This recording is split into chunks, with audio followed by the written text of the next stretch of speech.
What's up? May trabaho ngayon ng Genrix Motor Parts to. EOS 40. Ito lang naman ipapagawa niya. 4 valve na second hand lang. Sasalpak lang naman natin. Tapos MTRT na chrome bore 63mm.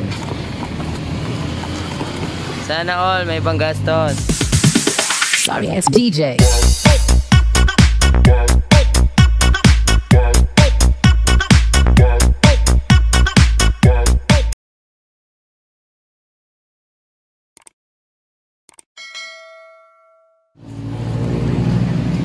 Overheat amoy overheat. Yan motor siguro. Yan no. Second hand lang. Ayusin na lang natin. Kakalagay lang na ito eh.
Sarado na natin to.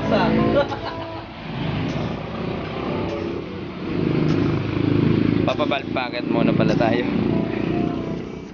Okay, papabalt packet na natin to dito sa machine. Shout out BBNF. What's up mga pulitan? Dito tayo ngayon kay Sir Big Boy and Friends. Papabalt packet lang tayo para pulitong pulido.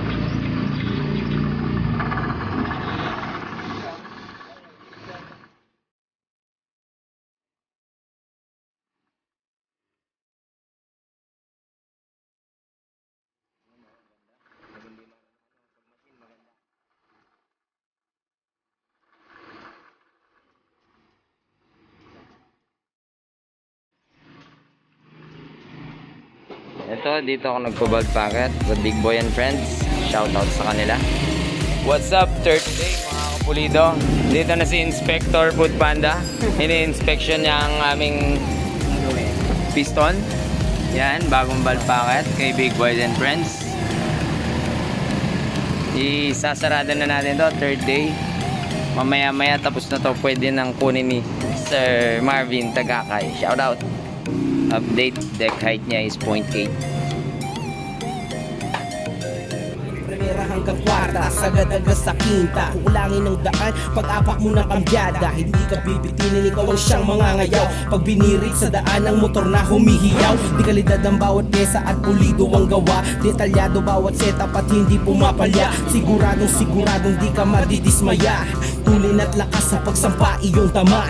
Mekaniko na malupit sa pagkalikot mabangis. Ang mga kakumpetensya lahat sa kanya panis. Kaya wag kang magtaka kung bakit ang bilis ko. Mascareñas Racing Team ko, malabo na matalo. Mascareñas Racing Team, di nyo matitibag. Sa pulido na gawa, sa karera di ka laglag. Mekanismong malupit sa motor mo ikakabit. Pag harurot sa daan, wala nang makakahigit. Mascareñas Racing Team, di nyo matitibag. Sa pulido na gawa, sa karera di ka laglag. Mekanismong malupit malupit sa motor mo ikakabit. Pag harurot sa daan wala nang makakahigit. Pagdating sa race track malabo mo na masapawan titulo na champion. Di mo to mahahawakan kaya wag ka nang umasa na kami mahigitan. Ang lahat ng trophy niyan hahakutin namin yan. Mapamotocross o drag race panalo walang palya. Iiyak kang parang bata sa karera'y nawala. Iwan ka na 10 poste di ka na makakaabot. Napaka-easy ng kalaban parang kalaban lang ay adbot. Kaya kung sadyang kakalabanin tatawanan lang kita. Mag-practice ka munang mabuti bago ka magyabang ha. Alam mo naman at alam nila na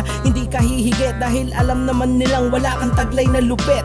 Kung racing parts kailangan kompleto kami niyan. Mapa-black racing cam big carbs kahit ano pa yan. Problema mo sa motor easy lang sa amin yan. Dalin mo na lamang sa shop at saglit lamang sa amin yan. Mascareñas Racing Team di nyo matitibag. Sa pulido na gawa sa karera di ka laglag. Mekanismong malupit sa motor mo ikakabit. Pag harurot sa daan wala nang makakahigit. Mascareñas Racing Team di nyo matitibag. Sa pulido na gawa sa karera di ka laglag. Mekanismong malupit sa motor mo ikakabit. Pag harurot sa daan wala nang makakahigit. Meron tayong second na RRGS na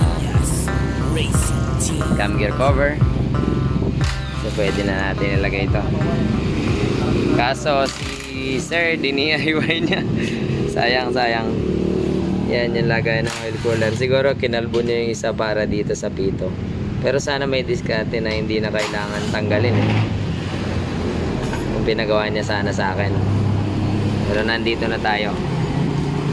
Yes, nailagay na ang kanyang engine shroud. Bago, sana all may pambili. Hindi ko lang alam kung para saan itong mga pintura na yan. Pati yung piston meron yung block. Then itong stock na fan cover yung ilalagay natin. Wala siyang kasama.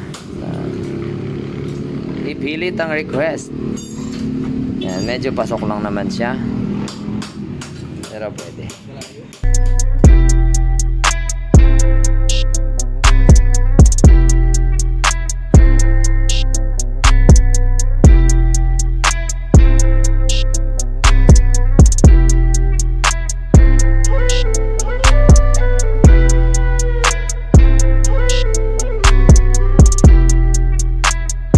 Nakalagay na ang kanyang engine shroud.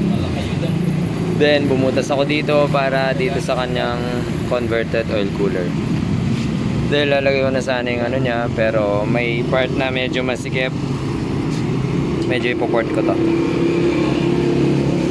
dito sa may gitna, dito sa side na to. Yan, masikip siya. So kailangan makuha natin yung kung ano yung butas nito. Yung butas nun.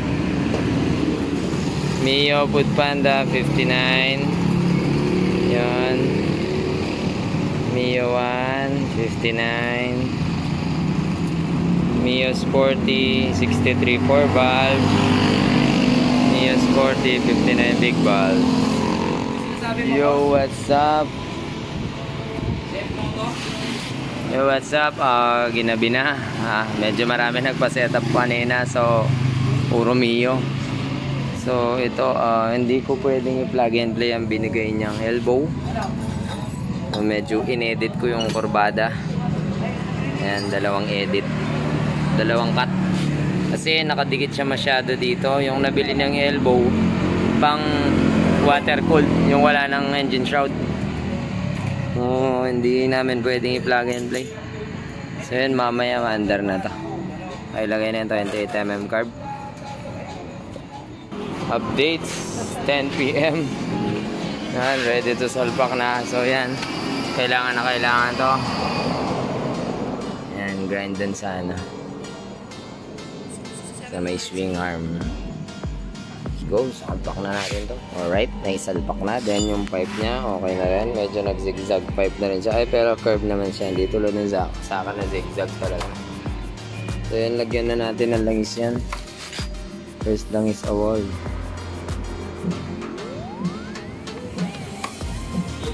Napuno.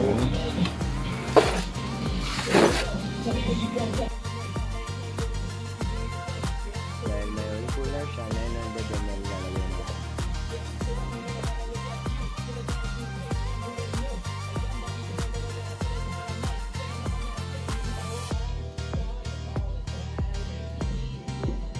Yes. Unang start na natin yan mga pulido. Check muna tayo ng langis kung may lalabas dyan sa ano. Patch. Takpan muna natin tong oil cooler. Yun! Napakatahimik! Napakatahimik mga kapulito. Takpan natin yung pipe. Ay, namatay. Dala. Labi na yung bagyapat. Napakatahimik. Sige. Kick. Yun, may tor pa lang. Ay, rev mo na.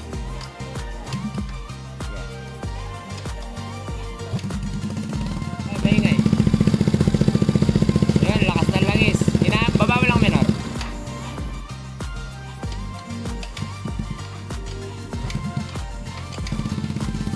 Baba lang, minor. Yun, o. Yan yung langis. Okay yung oil pump system namin. Ito sa oil cooler. Okay na rin. Patay. Okay na mga pulido. Maya buo na to. Yes, pwede na nating first road test to mga kapulido. Kaso meron tayong senaryo. Maingay. Bawal kay pare ko, magagalit siya. Alas 11 na. So gawin natin high mount temporary. Ito natin yung pipe. Yan. High mount. Let's go.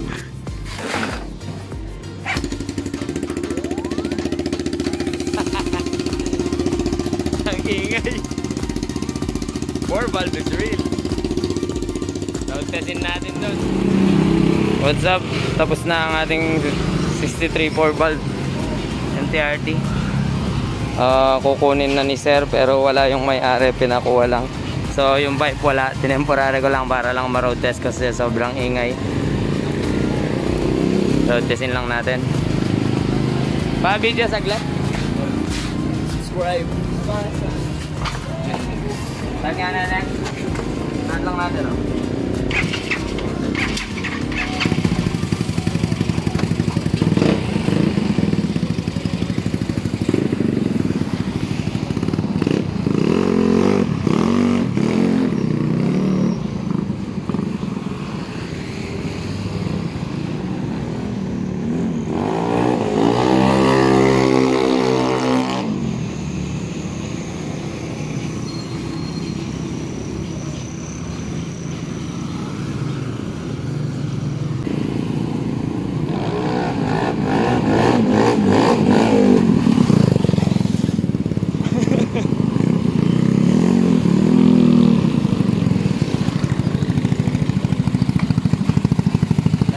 Kung hindi naman gano'ng maingay. Maingay lang yung pipe, may singaw eh. Ayan.